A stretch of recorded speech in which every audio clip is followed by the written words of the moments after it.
All right, with that, we're going to go ahead and start today's webinar.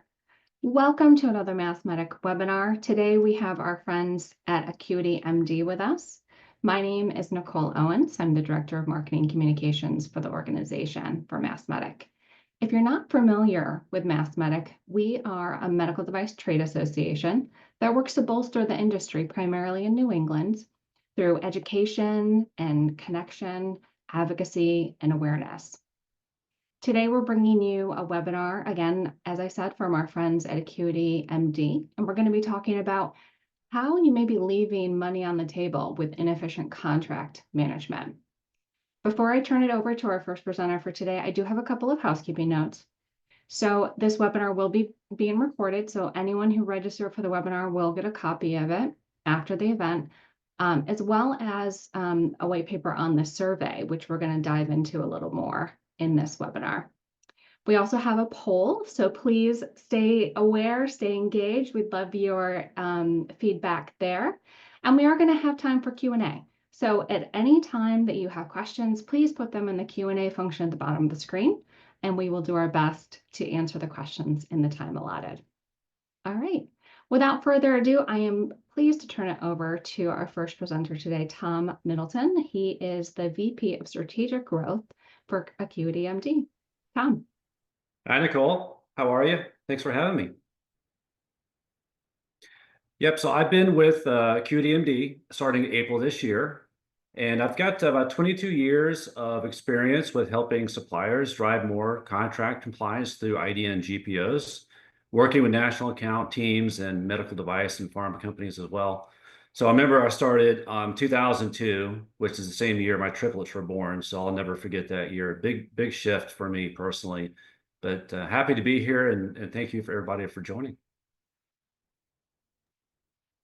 Yeah, and I'm Simon, and I come from over a decade of experience in high tech, high growth technology space, and I've been spending the last almost 2 years really deep with national account teams from the smallest to largest companies, and really digging into the inefficiencies and the ways we can help those teams have more impact.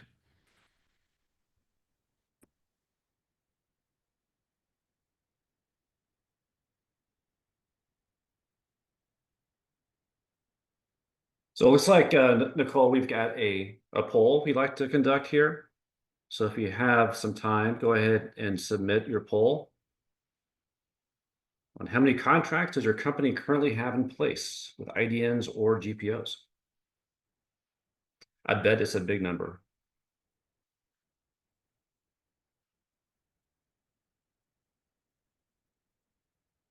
Waiting for those to come in.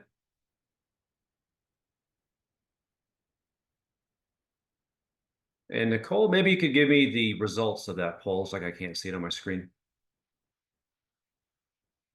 Oh, there's some results there. About 50-50, between 1 and 10 and 100 plus. Yeah, makes sense. Yeah, that's actually kind of what we see as well in our organization. So we've actually kind of, we've known there's been a lot of movement to contracts over the last 20 plus years. And in the last 10 years, we've seen a more dramatic shift into contracts. There's more business available for suppliers in the contracting arena. And it's just increasing as the merger acquisition happens. There's more IDNs are consolidating. It's creating a lot of good revenue stream for suppliers, but it's a little tricky to kind of figure out how to tap into that revenue, through contracts. So like I mentioned earlier, I've been working with suppliers to help them identify ways to drive compliance of the IDN and GPO contracts. And it's been a steadily increase in contracts over the years. And prior to launching our new contracts database, which will allow suppliers to kind of really dive down into those good opportunities, who's on contract and who's not, we wanted to quantify this shift at the supplier point of view. So we decided to survey about 150 MedTech executives from a variety of different company types, revenue, maturity, number of employees, to kind of get a good broad section of the industry. And what we found is that almost all suppliers struggle to maximize contract revenue And it's a problem everywhere. It doesn't really, it's not limited to the size of the company of a certain, size or maturity at all. So the large companies with enough resources, have set up, many processes to manage their contracts. For the smaller companies, they're already, starting to kind of work through what that process looks like. And in most cases, it'll end up being kind of a version of what their larger companies are currently doing. But either way, both are going to kind of end up in the same place, which is struggling to get actionable information into the hands of the reps. And as you can see on this slide here, on the left is some results from our survey. On the left is the respondents. And then on the right, you'll see the actual percentage of revenue through contracts. And this is a really, it's not a surprising slide, but it does kind of shine the light on how much revenue is there for these organizations to tap into. And contracts drive a majority of revenue for most companies. On average, 67% of companies get 70% or more of their annual sales revenue from contracts, with some seeing over 90% there in the very end. So contract revenue is now a massively important strategic opportunity for the supplier community. This significant change from days past when a rep would sell to a doctor, get into a facility that way. Now you have to first identify the contract of the facility. What contract is the facility under? Is it IDN, GPO? Is it under like a regional purchasing coalition contract? It's just a lot of kind of different ways to kind of navigate through that. But then you have to kind of work with the purchasing person at that facility, target the right physician that utilizes your product, and then take it from there and try to sell that physician up to a larger IDN opportunity deal. And some of the major shifts that happen really at the physician level is after COVID, many physicians are owned at the hospital or IDN level now, and it's kind of taken away their purchasing power. One area we see companies struggle is they don't have a great process to make those contracts actionable at the rep level. It's hard to keep track of what providers have privileges or what IDN, if a facility has joined or left an IDN, that's under contract, or what GPO affiliation they fall under. Rep can have a situation where they might have a relationship with a doctor, but they don't know what facility is under contract. They might approach them on an off-contract facility and run into a wall, whereas the next day the surgeon might be at a different facility that's on contract, and you can close that deal maybe in under an hour. Also, the shift to ASCs is really kind of compounds the problem, as many physicians are practicing and performing surgeries at multiple locations, and those multiple locations typically have separate contracts as well. But this is simply, too much information for the reps to memorize, especially when it's constantly changing. So, there is a wealth of information in these contracts that can point a rep to an easy sale, but a lot of these companies are struggling to put that information into action. Yeah, I really love this slide here. It gets to the root cause of the problem. So it's not just national accounts and the reps that struggle. It's sales operations, regional managers, and also the VPs. Most contracts are currently tracked on the spreadsheet. So you can imagine how much time it takes, like operations manager and national accounts, to spend making all those updates and changes on the contract details. Even if it's, say if it's like shared drive and you have a tech-savvy rep, who checks that spreadsheet on their own, there's pretty good chance that new facility hasn't been added, or there's one that's changed affiliations and hasn't been updated. So giving that wrong information to the sales team is not only bad for the rep, but it's really detrimental to the whole organization. And at the heart of the problem is really kind of healthcare consolidation. So the post-COVID landscape has highlighted differences between, the thriving hospitals and the struggling hospitals. So right now I did some kind of research a few days ago, and 40% of facilities are still operating in the red. And we're only going to see more consolidation happen, over the years to come. It's kind of surprising, 40% still in the red. So I also did some kind of research too on merger acquisition activity. And third quarter this year, hospital merger and acquisition activity went up 79%. and over the second quarter of this year, and then 25% over the third quarter 2023. So you'll see a lot of this in probably 2025. Those distressed facilities will probably be, pulled into an IDN system. These IDNs are now crossing state lines pretty rapidly. They're becoming national in some cases. And there's larger IDNs with scale and stability, looking for opportunities to expand by acquiring these, distressed facilities. And a lot of IDNs are expanding into the ASC market, as more volume continues to move, to outpatient. And then also these IDNs, the technology they need now is pretty expensive. So they're looking to kind of handle that with consolidation is a much more practical move for them. Helping larger health systems spread expenses, they enhance services, they improve efficiency across their network. And many systems see like geographical diversification as a long-term benefit in this ongoing trend.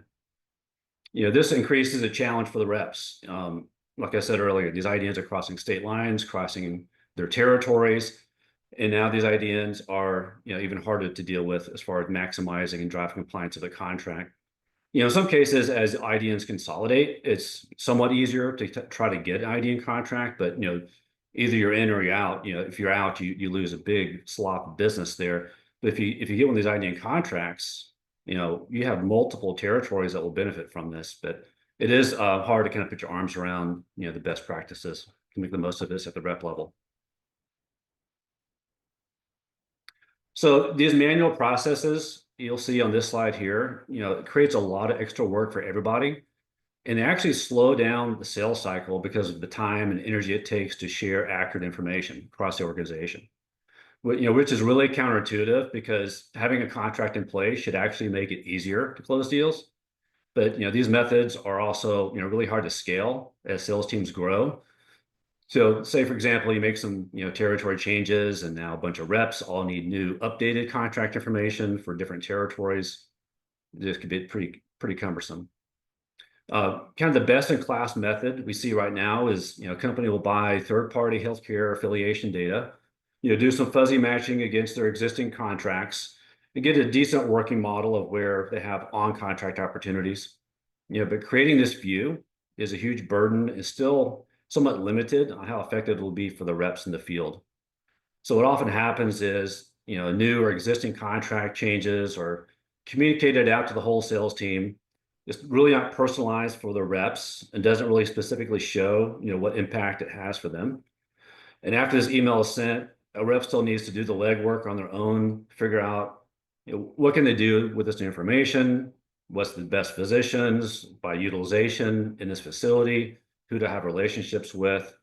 You can imagine how much time it takes away from the rep. They don't have much time, many hours in a day, little time for calls, texting, or trying to pull up a spreadsheet while you're driving, with your knees. We've all been there. The funny thing is, Salesforce thinks this is a great system. I talk to the sales ops teams, like, yeah, we have a great system in place. We take all these spreadsheets, merge them together, and we send out, emails, and we have weekly calls, and we send out text, and information out to the reps, and so it works great. And then you talk to the rep, and you hear a totally different story. It's like, oh yeah, I don't have time to look at the spreadsheet. It's always outdated. Sometimes I never even get the Excel spreadsheet. So yeah, just a big disconnect there between sales ops and the sales territory reps. It's not really effective for a rep going into a meeting, to reach out to sales ops. I hope they get a useful answer in time. And also it's tough for national accounts as well. They have a hard time actually getting these contracts and landing them. Sometimes it takes, years to actually get a contract in place. And I was actually talking to a national account person last week and was just curious, like how much, who helps you with figuring out, okay, let's take this IDN or GPO contract. Let's figure out the white space opportunities, who we're doing business with, who we're not, and going after those top targets, based on like, codes, clinical codes to figure out what the good opportunities would be. And to my surprise, he said, that's what I do. He goes, it takes, and I said, I said, you don't have a team that does that for you? He's like, I do it all by myself. And it's a pretty good size organization. And I said, how much time does that take away from, actually negotiating your contracts and doing your job? And he's like, probably 90%. So I was really, kind of surprised that 90% of his day is consisting of targeting those facilities by ID and GPO. So pretty amazing there. So in reality, contracts should, make the life of a rep really easier. But these manual contract management methods, if anything, create more of a burden for the rep. It creates extra steps, takes extra time, and the information may be inaccurate. It's just not useful. Reps have, so many hours in the day, like I said before, they spend on the road. They don't have time to read every email, make every internal call, go back and forth over text messages. They need the information at their fingertips in real time. And one of the reps that uses our platform, I was at a conference a couple weeks ago, and I said, what are the real benefits of having access to the information as you're traveling, making those calls, driving by facilities that might be good targets, and you had no idea they were. And he said, the biggest thing I like about the platform is it shrinks my territory to a manageable level. So his territory is in Texas, all the Midwest states, massive territory. And he says, it takes all those big opportunities, bubbles them up. So now when I'm in a territory, I can quickly find, those good opportunities that maybe I didn't know about, kind of flushes them to the surface. And kind of a story too is, having that information at your fingertips is so valuable. And just kind of go off topic a little bit is, I said I have triplets. They're 22, and my son is, he wanted to get a truck this Saturday. So we decided to go truck shopping. And I was like, it's just a massive amount of work you got to do. And he's very specific about what he wants. So he's not just wanting to go to a lot and buy any old truck. He wants a Ford F-150. He wants 2015, and he wants a V8 engine. He doesn't want the EcoDrive. So, it's very specific. So I live in Atlanta. So as I'm looking through all these opportunities, of course, I'm using an app. I'm using, one of the car apps. And as I'm going through this, we've pinpointed 8 good opportunities, to go after and target. So as we're driving through these facilities, we're driving one side of the city to the other side of the city. And as we go to another side of the city, we break for lunch and we kind of recalibrate, look for those best opportunities, within the area we're in. And lo and behold, we bought a truck we started at 10 o'clock, and by 6 o'clock, we had the trade-in, gave us what we wanted. We had the truck we bought all within, a few hours. Usually it takes a week to do that. So kind of just a story there I wanted to throw out of how important it is to have that information at your fingertips through technology. It's a game changer. And everybody who surveyed, understands that fully leveraging the negotiated contracts is a really big missed opportunity. They all know they're leaving money on the table because they just can't get their arms around maximizing their existing contracts in an efficient, repeatable way. And they all agree on contract opportunities close faster than off-contract opportunities. What we've generally seen here is that on-contract deals close 40 to 60% faster and have a better overall win rate. So we just need a better way to make the contract information actionable. And 100%, that's pretty funny to me. It's like, have you ever worked at an organization where 100%, like everyone agrees on something, like 100% agree? So that's pretty funny to see that. So this slide too is also pretty amazing to see.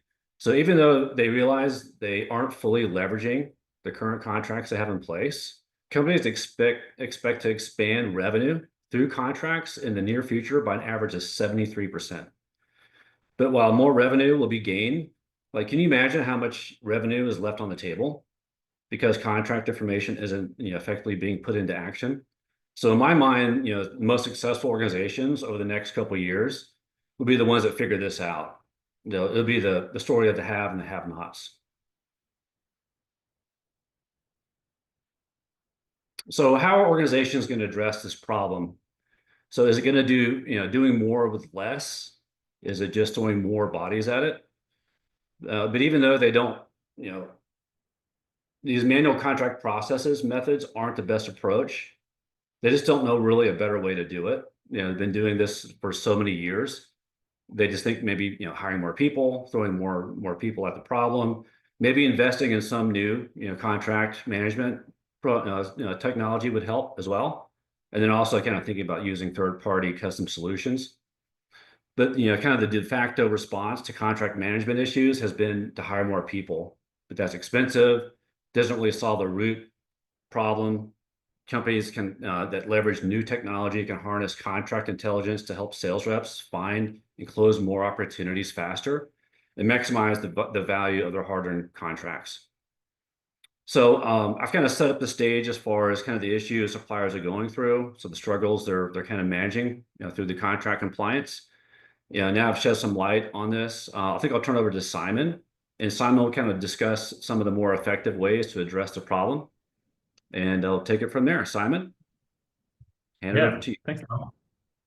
Yeah, as a reminder to people, you know, my name is Simon Labute, and you know, I've really had the privilege over the last year and a half, 2 years of really digging in with just a pile of medtech companies, from the smallest, you know, just starting out companies, just post commercialization, to some of the largest companies in the business, and working with those national account teams on just seeing what best-in-class organizations do, and seeing some of the issues of people who are still maturing in their processes. And one thing that's universally true that we've seen is that contracts are more and more essential to these companies. The cost of maintaining these contracts is growing, and it takes a lot of work to get these. Every single contract takes negotiation, redlining, back and forth. It takes operationalizing with your teams and getting the information out, and then renewing it at the end. And we've seen companies estimate between $20,000 to $40,000 per contract they sign at the IDN or GPO level. Often the GPOs are more expensive. So each of these is a real investment. And even on the smaller end of companies, you might have, say, 20 IDN contracts. You're looking at a real investment from the company. And most companies don't have a way to follow up on the ROI. They just know they need to do this. And what we really see in best-in-class orgs is that they've figured out a way to get everyone marching together. National accounts is, being the same drum as the reps in the field. It means that for every contract they make that, $20,000 to $40,000 investment, they see really good ROI out the other side. Organizations want their contracts, they spend the time signing them. You have limited resources to deploy, especially in national accounts, and you want to get the most of it. And then for reps, it's really beneficial to them too. They know they can close deals way faster. There's less steps to approve. They're not waiting 6 months to get the IDN wide agreement in place. And so reps know it's better for them. National accounts knows it's better for them. And this is where, everyone has aligned incentives, but it's really a question of getting everyone talking to each other in the right way because of all the issues. And so this is really, what I've got to see in a bunch of companies over the last 2 years. Can we roll? Thank you. The space over the last, Tom's knows this better than me. He's been in this space for 2 decades now. But contracts have grown a ton. The space has grown a lot, but tools haven't really caught up to where the contracting space is now. You heard Tom mention just before that on-contract opportunities close 40 to 60% faster, and that's a huge difference for reps in the field when we're December 10th right now. You're coming up to end of quarter. You want something that's going to close soon to hit your quota, and 40 to 60% faster is a big difference. And reps want to be spending their time there, and the issue is really they're looking. That's they don't have the visibility. They might know, okay, we've signed a Cleveland Clinic contract, but which sites is that, which doctors is that, and they need to go look all that up. And to do that well, you need to make it really, really easy. And the landscape is changing a ton. We all know, every month or so, every month or two, there's a merger or acquisition. People are changing which GPO they work with. And so the data is changing all of the time from under you. So even if you figure out some internal process that's good, and you've purchased your data set, and you've purchased your rosters, or you've uploaded them into your internal systems, 2 months later, it's out of date. And so for reps, you want to make it super, super easy to know which contracts we have in place, which are the IDN rosters, and keeping those accurate is really the challenge. And reps don't just work at the site of care level. They're not just at the facility level. They work with physicians, and this is where they really need to figure out which physicians for them to go after. And that's the next layer that keeps this even harder.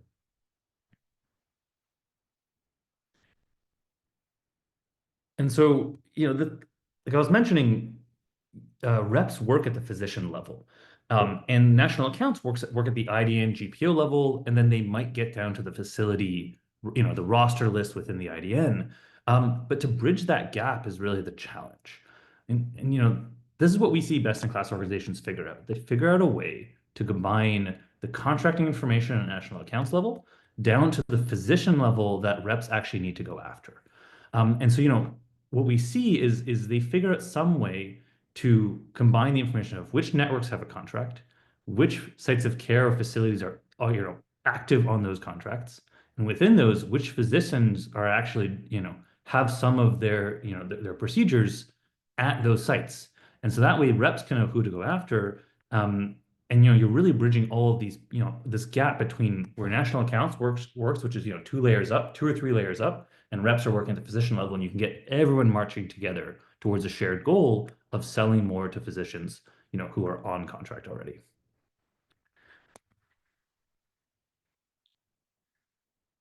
And this is really what we've seen at both really large organizations and some of the smallest companies too, who are just starting to land their first 10 IDN contracts.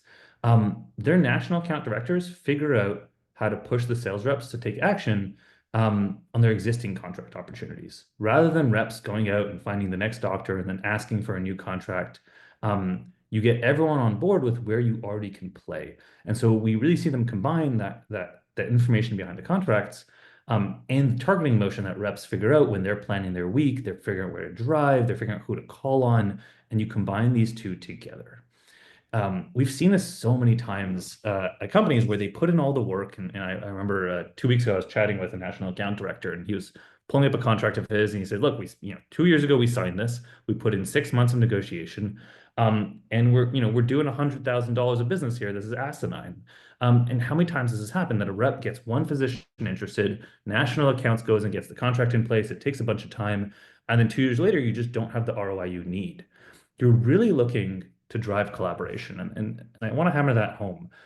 National accounts is off on one side doing their thing, and you want reps to know everything that they have access to already, because that's where they can play and win quicker. And so that's really what we've seen people end up building process around. And there's a huge value in bringing contracts front and center to the field teams. It's not the second thing you think about, it's the first thing the best reps think about. And so you want to bring that in a tool that's easily available to them, where they can combine as they plan their week, as they plan who to go after. They have that contracting information that's accurate and up to date right at their fingertips. It's really all I had to run through. I think we've got a good amount of time here left. And Nicole, do you want to jump back in and help run through some Q&A? Sure, happy to. So again, feel free to put any questions you have in the Q&A function, and I'll be happy to ask them to Simon and Tom. I do have a couple that have come in while we were talking, so I will read it and you guys can fight over who gets to answer it. Here we go. Could sales leaders develop a strategy to sell only to on-contract facilities and not even bother with other facilities? Yeah, I'll jump in on that. I don't think we've seen any really deploy that strategy. What we see most often is that you need to combine both off-contract opportunities and on contract. You should spend a lot of your time on contract, but it's really important to go get new physicians interested and get that groundswell within an IDN. You can't just walk up to an IDN and say, "Hey, it's time to get on contract." First, you say, "Hey, I've got a few doctors who really like this product. They're going to champion for it." And so you need that bottoms up and top down approach. And so it's not really viable to completely ignore everybody else. It's really a question of putting the right information in the hands of both teams so that you're all marching in the same direction. Yeah, I'd say I would agree. Like, that's kind of a bottom-up approach, which it really can help springboard getting IDN contract, because you do have some volume there. You're kind of going through maybe some top physicians that are have some influence. you're kind of getting the product approved through VAC committees and things like that. And then that'll definitely, as you gobble up a little bit of market share, it'll kind of help, and you can prove the value of your product. If they're saving the money or reduce infection or better outcomes, it does help to kind of national accounts to take that and roll it up to the IDN. But yeah, it's kind of a combination for sure. It's hard to do one or the other. It's hard to go top down without any of that information at the system, at the facility level. And it's really hard to try to sell direct nowadays. Most physicians will say, I'm sorry, I'm an employee of a hospital. I don't have decision making capabilities like I used to. But it definitely is a two-pronged process. Okay, thank you. And I guess digging into that a little deeper, we have another question kind of around best practices of how much time should be spent. Like how much time should reps be spending on selling at contract facilities versus pursuing providers at off-contract facilities? Do you guys have any thoughts on that? Yeah, I'd say if you have a contract, like that's going to speed up everything. Definitely utilize, that contract opportunity. Unless you're selling, direct to a physician with, that's not on contract. Like if you don't have a GPO contract, maybe your product is, you don't have a lot of competition and you're able to kind of bypass the GPO and IDN contracts. That would probably be the only way is if you have a very specific type of product. But yeah, in most cases, you're definitely going to want to leverage your IDN contract. Simon, do you have anything to add, or do you want me to go on to? I think that sounds about right. Tom nailed it. Okay, cool. We have a question here about collaborating with marketing and ops teams. So what if they built the strategy around contract facilities and use that to direct sales? Is that something you guys see, or do you have thoughts on that? Say that again. So it's using marketing to help kind of. What if the question is, what if marketing or ops built the strategy around contracted facilities and used that to direct sales? Yeah, I mean, that's definitely something they're currently doing is they're working with national accounts, figuring out what good opportunities are there. Let's look at the size of the facility. Let's figure out if we have any physicians that already are purchasing the product or using the product. And they do have like a marketing strategy that they definitely want to let all the facilities know that they're on contract. But you got to remember too, like these purchasing people at these hospitals, they get hundreds of emails every day. Like they don't have time to sit and read every email that comes in. They just couldn't do their job.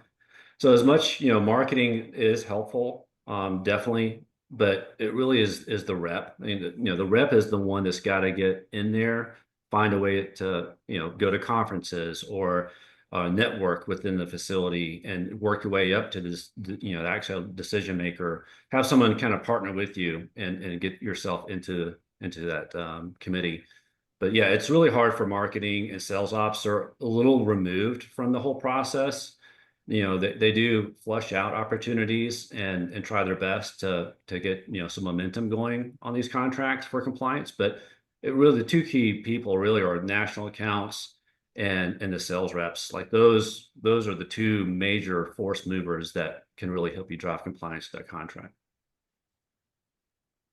So I'm hearing the sales rep should be working more with MedTech to connect with these people and come to events.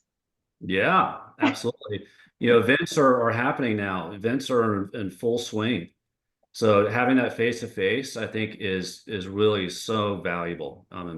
It's even hard to try to get a meeting nowadays. Like these reps are standing in line trying to get meetings set up, and they just don't have the time and the energy. But yeah, conferences we can quickly connect, tell a story, open the door. Yeah, the conferences is where it's at. That's going to drive a lot of ROI. Cool. Thanks. Just had to give us a plug. We do have another question, which that might be multi-layered. So let me just read it and then we can separate it if we need to. The majority of my products are all on major contracts within the GPOs and IDNs in my territory. However, within those contracts, they have separate compliance contracts with certain vendors. What is the best way to work around them? Because many department heads are hesitant to use other vendors, even if they are on contract. Yeah, that's a tough one, right? Because you have a contract in place, you have competitors already there, and it's that's not going to be a quick, compliance there. That's going to be, kind of years of trying to get your reps to utilize their contacts, get a physician on board, start to get at the ground level, and to start to get some little wins and build those up to larger wins. And a lot of these IDN contracts, some are regional, most are still kind of regional, but that area is expanding quite a bit.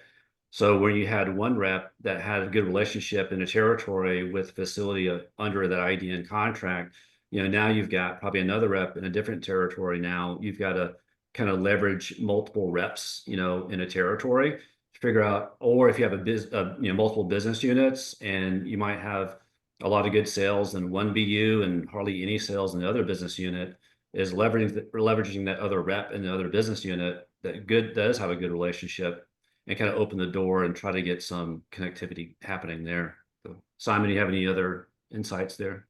Yeah. To me, it's a really interesting question. It's It almost is a like, good one. yeah, it's like almost the reverse of, if you have a contract, you have access. Great, it's go time for your team. But this is almost the reverse of that. Somebody else has a compliance contract that's almost locking you out. And then what do you do?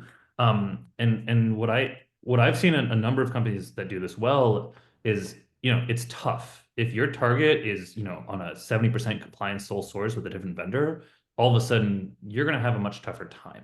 And you want to get really, really organized with when those contracts are up for renewal, and making sure you're building up champions in the right physicians, in the right facilities and supply chain, managers before that's up for renewal, so that you have like a good chance to go, eat up that market share when renewal happens. And before then, actually getting everyone aligned as to what the realistic size of the opportunity is, to make sure you're not wasting your time, calling on a bunch of facilities that you have no chance of winning. Your reps should go play where they can win. Okay, great. Yeah, another point too is, like, I know it's hard being a kind of a smaller supplier, competing against, some of the big companies out there. But, IDNs really don't want to go sole source. Like, if they ever had something happen to a product, a recall, they're kind of left with no other option. So they do want to kind of help, diversify a little bit their product offerings.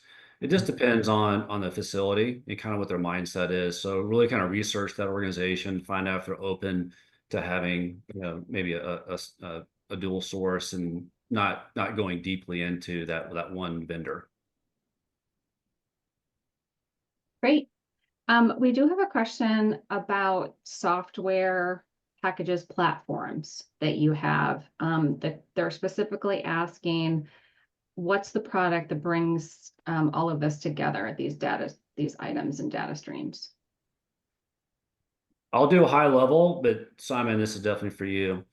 So I'd say, having a SaaS platform, with AcuityMD, the reps have access to all this data, either through a laptop or through our app. We actually built the app first, and it's so used by the sales team. Like, on average, I ask sales organizations, I always ask them, what do you use the most? Do you use your laptop or do you use the app? And 80% on average, so they use the app. So the app is in their hands. They're already using it. They're already, targeting facilities by their territory. They have their sales volume within the platform. They can look at white space opportunities. And then adding this layer of contracts into it, it just sets it apart from any other type of way to look at those facilities by who's on contract and who's not, to really kind of get the information into the hands of the reps, not just the reps, but, their boss, their VPs, marketing, sales ops, the national accounts. They all have access to the same information across the whole organization. That's really easy for them to see and view and talk about, those good opportunities. Simon, you got any other insights there? Yeah, I think that's correct. I mean, I think the question asks if there's a package platform. We launched a AcuityMD contracts in September of this year, and I don't want to go talk about a bunch of features, but it's really about bridging national accounts and field teams in one platform, and that's the objective. Make sure that everyone's marching in the same direction and collaborating properly. Great, thank you. I have one more question in queue. So just a friendly reminder, if anyone else does have another question, please feel free to put it in the Q&A function at the bottom of your screen. But I have a question, Tom and Simon, on ROI. So what's the best way to measure ROI on a contract-driven strategy to show the value of this approach?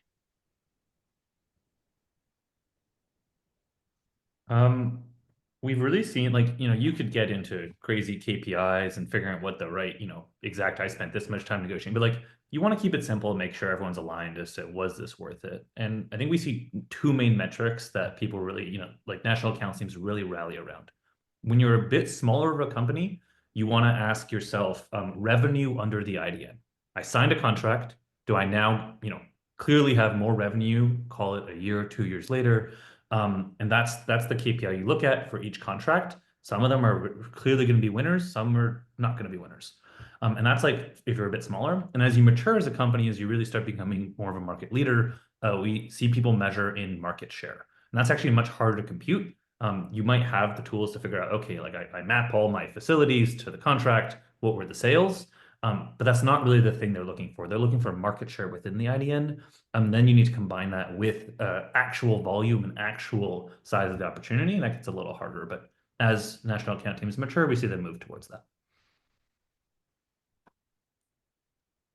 Yep, I agree. I'm 100%. Simon, we're 100% on our answer, just like that one survey question. All right. Well, thank you so much. Do you guys have any last thoughts or closing remarks you'd like to make? Nicole, thank you for hosting us. Our pleasure. Yes, definitely. Thank you. Thank you everybody for joining. I know it's a tough time of year, closing deals. But just think, if you guys have any questions for us, maybe the best way is to just reach out to us. We'll set up a demo, kind of walk through the platform, and kind of customize it for your product. And once you kind of customize it, you kind of see the ROI pretty quick. A lot of companies right now are starting to get some deals in December, those last minute opportunities, by just having, flushing out those good opportunities on contract. But definitely, like for 2025, definitely something you really need to focus on is maximizing those contracts. And just let us know, reach out to us. We'll be happy to set up a demo for you. Great. And thank you so much for your time today, Simon and Tom. Great content. Thank you for sharing your expertise and supporting this webinar. I'd like to echo Tom's thanks as well for everyone who joined us live today. We appreciate your time. As I mentioned in the beginning, you will be receiving a copy of the recording as well as the survey. And it will have, I'm going to sneak your contact information there, Tom. So if you have any questions, you can have an easy way to reach out to him. So with that, I do encourage you to go to massmedic.com and check out all our other great events coming up. And we'll see you next time. Thanks. Have a great day. Thank you.